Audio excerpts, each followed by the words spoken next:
Здравейте, скъпи приятели, аз съм Димитър Баручев. Добре дошли в моят канал и във видеото за днес.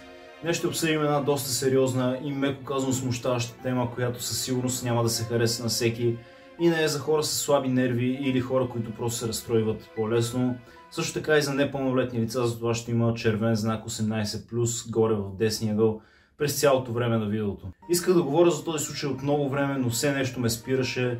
В случая обаче смятам, че моментът е подходящ, защото сме в февруари месец, което означава, че след по-малко от 2 седмици, може би, ще станат 20 години от разиграването на този ужасен случай. Без да губим повече време, директно тръгваме напред към историята, само че преди да стигнем до февруари месец на 2005 година, ще трябва да ви върна малко назад във времето, за да ви запозная с Джесика Лансфорд и да ви я представя в светлина, в която тя заслужава да бъде представена.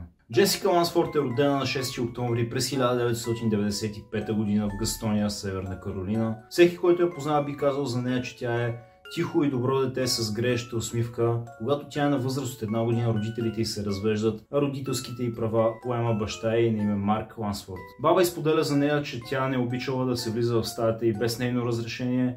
Също така спяла на светната лампа, защото имала страх от тъмното и била доста предпазливо дете, което дори когато си играло само, никога не се отдалечава от вкъщи, просто защото нямала доверие на непознати. Джесика обожава баща си и времето, което прекарва с него. Той често я качва на мотора си и двамата ходят в един караоке бар, където пеят заедно. Освен това, тя е възпитана и прилежна ученичка, която мечтае да стане певица или шампионка по плуване, когато порасне. Любимият ти цвят е розовото, както на повечето малки момичета, а когато се случва трагедията с нея, малко преди да се случи тази трагедия всъщност, тя е започнала да експериментира тепърва с гримирането. На 24 февруари през 2005 година, което се пада в петък, точно в 5 часа 00 сутринта Марк Лансфорд е събуден от своята аларма, понеже е време да отива на работа. По това време той работи като шофьор на камион за буклук, докато живее в голяма каравана заедно с родителите си и 9-годишната си дъщеря Джесика в град Хомосаса, щата Флорида. Когато той става от леглото, се заема с обичайната си сутрешна рутина, но му прави впечатление, че през цялото време алармата на дъщеря му от другата стая не спира да звъни, което го води до мисълта, че най-вероятно Джесика е на път да се успи за училище, при което отива в стаята и да я събуди, но за огромно нещастие забелязва, че Джесика я няма, а на леглото й вижда само единствено плюшеният тигър, с който тя по принцип спи. Той започва да търси из цялото жилище, викайки я по име, но след като от никъде не получава отговор, осъзнава, че дъщеря му наистина е изчезнала, а междувременно входната врата е отключена. Притеснение до смърт, 42 годишен баща се обажда в полицията, за да съобщи, че дъщеря му е изчезнала. От властите веднага се отзовават и организират мащабно разследване, като се опитват да проследят следите на Джесика, използвайки полицейски кучета. От семейството на Джесика, плюс няколко приятели, също се включват в това разследване, по-скоро в търсенето, но това не води до никъде, макар и да прекарват целия ден търсейки Джесика навсякъде.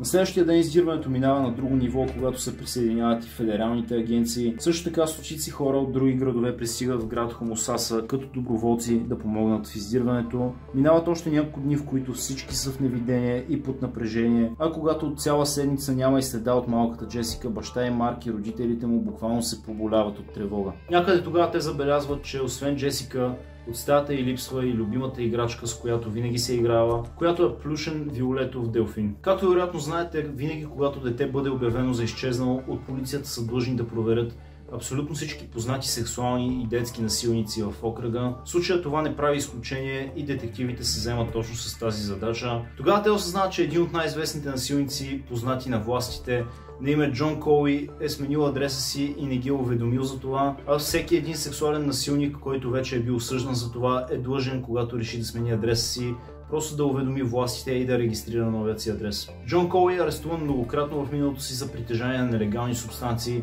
също така той е зависим към кокаин. Шофьорската му книжка е отнета за срок от 99 години, а през 1991 година той е арестуван за опипване на дете под 16 годишна възраст. Има още един куп провинения, като кражба с влизане в взлом, пиянство на публично място, шофиране в нетрезво състояние, шофиране без книжка, непристойно поведение на публично място, нарушаване на реда, измама и кражба. Детективите научават, че Джон Коуи се е преместил при сестра си Дороти, която също живее в каравана, заедно с своят приятел Матю, дъщеря си и доведеният си син. Караваната, в която живеят те, се намира на километри от регистрираният адрес на Коуи, но в интерес на истината е почти в съседство с караваната, в която живее семейство Лансворт. Когато детективите отиват в караваната на Дороти, за да търсят Джон Коуи, те заварват всички обитатели на жилището с изключение на човекът, когото търсят, а сестра му Дороти отрича Джон Коуи да живее там и казва, че няма никаква представа къде е брат и все пак шериф Джеф Долси е малко скептичен към тази теория, защото е наясно, че няма как просто така да се довери на една шайка наркомани и той и останалите детективи проверяват добре периметъра, но за съжаление пропускат да проверят килерът в една от стаите, точно килерът в стаята, в която се е настанил Джон Коуи. Точно 20 дни след смущаващото изчезване на Джесика Лансфорд, детективите отново посещават караваната на Дороти, защото просто искат да намерят Джон Коуи и те са сигурни, че той е там, но за съжаление отново не успяват да открият нищо уличаващо, въпреки че този път си дават доста повече зор и доста по-подробно претърсват абсолютно всичко. Нищо не им прави впечатление, освен кръв на един от матраците. По-късно става ясно, че точно там е спал самият Джон Коуи. И все пак сестра му и нейният приятел Матио продължават да лъжат и да твърдят, че нямат никаква представа какво се случва с Джон Коуи, а междувременно истината е, че той е напуснал местността преди около 10 на дни, като е заминал за град Савана, щата Джорджия с автобус, като си е купил автобусния билет под чуждо име. В рамките на последните 30 години Джон Коуи е бил задържан от полицията цели 24 пъти, а когато пристига в град Савана също е задържан още на първия ден за притежание на марихуана, но го освобождават преди да изкара 24 часа в ареста, защото просто там не са запознати с това какъв човек е всъщност и че е търсен дори във Флорида. По описанието на Джон Коуи всеки би предположил, че той е един беззащитен безделник, той е плешив, висок само 1,65 м, тежи 57 кг и определено изглежда много по-възрастен, отколкото всъщност е. След като изчезването на Джесика Лансфорд се превръща в национална новина, Коуи отново се мести, а неговата следваща дестинация е град Огъста. Там той се настанява в период за бездомни, а не след дълго неговото лице е показано на няколко пъти по новините, по-точно в няколко от репортажите, които показват по телевизията. И това естествено дава резултат, защото там споделят за миналото му и споделят това, че той е заподозрян по случай изчезването на 9-годишно дете. Една от секретарките го разпознава и се обажда в полицията, като им съобщава, че може би има някаква информация за издирвания човек. Полицията в Огъста веднага задържа Джон Коуи, понеже той не се е регистрирал като сексуален насилник в щата Джорджия, а междувременно разследващите детективи го разпитват с часове за изчезването на Джесика Лансфорд. Естествено, Коуи продължава да отрича, че има нещо общо с случаят. Записите от разпита потвърждават, че детективите са използвали така познатата схема доброто и лошото ченге, като детектив Скот Грейс го е натиснал доста от към психологична гледна точка, докато другият разпитващ по-скоро е говорил с него като човек с човек. Все пак детектив Скот Грейс го пита дали би се подложил на детектор на лъжата, при което Джон Коуи отговаря, че просто иска адвокат. Точно ден по-късно заподозряният е подложен на детектор на лъжата, където в крайна сметка се пречупва някъде по време на въпросите и накрая си признава, че наистина отвлякал и е убил 9-годишната Джесика Лансфорд и дори споделя къде могат да открият тялото й. По време на признанията си изрода изпада в детайли и си признава как на 24 февруари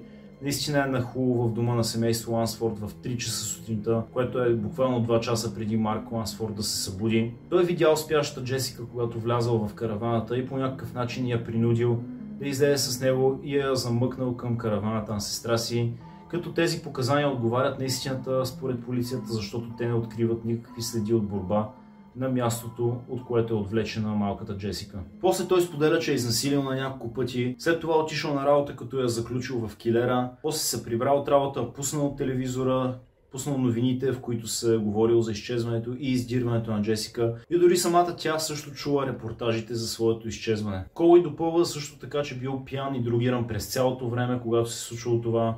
Той държал Джесика цели 3 дни в килера си, като също така е карал да уринира там, за да не разберат близките му, че държи дете в стаята си. Още една много тъжна подробност, за мен лично е доста вбесяваща такава. Това, че местопрестъплението е било проверено от полицаи, докато самата Джесика буквално е била в килера и те пропускат да проверят точно този килер, за което наистина просто нямам думи. Когато той разбира, че го търсят от властите, се паникьосва и осъзнава, че трябва да предприеме някакви действия и да се оттърве от тялото на Джесика и го прави, без дори да убие детето преди това. Той буквално я заравя жива. В събота на 19 март през 2005 година екип от криминалисти пристига до караваната на сестрата на Коуи, където посещават местопрестъплението отново и на посоченото място те намират плитък гроб, като го разкопават и виждат мъртвото тяло на Джесика Лансфорд в голяма найлонова торба и разбират, че е умряла, стискайки в прегръдките си любимият си виолетов делфин. Доктор Стивън Коксуел извършва аутопсията на Джесика и потвърждава, че причината за смъртта със сигурност е задушаване, настъпило 5 минути след заравянето на тялото. Според доктора също така тялото е заровено преди около 3 седмици, имайки в предвид състоянието, което той описва като средно разложено.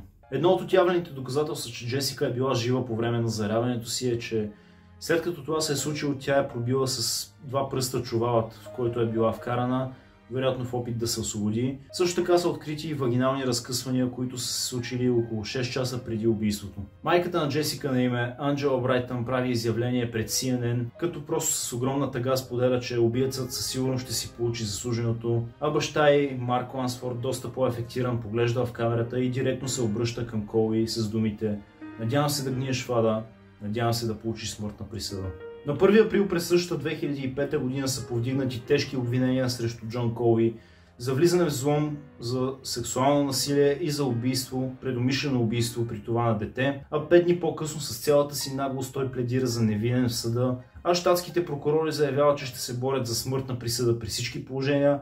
Междувременно той е изпратен отново в затвора, за да лежи там, докато се изясни каква ще бъде присъдата му, без право да бъде пускан под гаранция. Той е изолиран от останалите затворници, но въпреки това остава строго охраняван, защото те се опасяват, че може би е склонен към самоубийство. Определено се оказва доста сложна задача да се намери подходящо жури за процесът срещу Джон Коуи и така минават цели 2 години, в които той чака и просто лежи в затвора, повтаряйки, че съжалява изключително много за всичко, което е причинил на Джесика Лансфорд и на семейството им. Процесът в крайна сметка е преместен в окръг Майами за 12 февруари на 2007 година, а междувременно бащата на Джесика лобира за по-тежки присъди за хора като Коуи. Също така той татуира лицето на своята дъщеря на дясната си гърда, за да може всеки път, когато докосне себе си, да докосва лицето й. Той сформира моторна банда и всички носят еднакви кожени якита в чест на дъщеря му. В края на краищата Джон Коуи е признат за виновен по всички обвинения.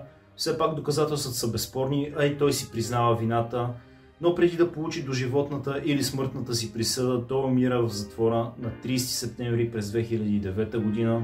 Според думите на шериф Джеф Долси, причината за смъртта не е изяснена и се пази в тайна, но той споменава нещо за анален рак и че не било голяма изненада, че Коуи е свършил по този начин, защото той страда от това заболяване от доста преди да бъде арестуван дори. Наистина се надявам да е страдал дори повече от достатъчното, ако това въобще е възможно. И единственото положително нещо от цялата история, освен смъртта, разбира се, на Коуи, е това, че смъртта на Коуи е донесла някакво облегчение на семейство Лансфорд, според думите на бащата на Джесика. И така, скъпи приятели, това ще бъде всичко по темата за днес. Надявам се това видео да ви е било интересно и да ви е харесало.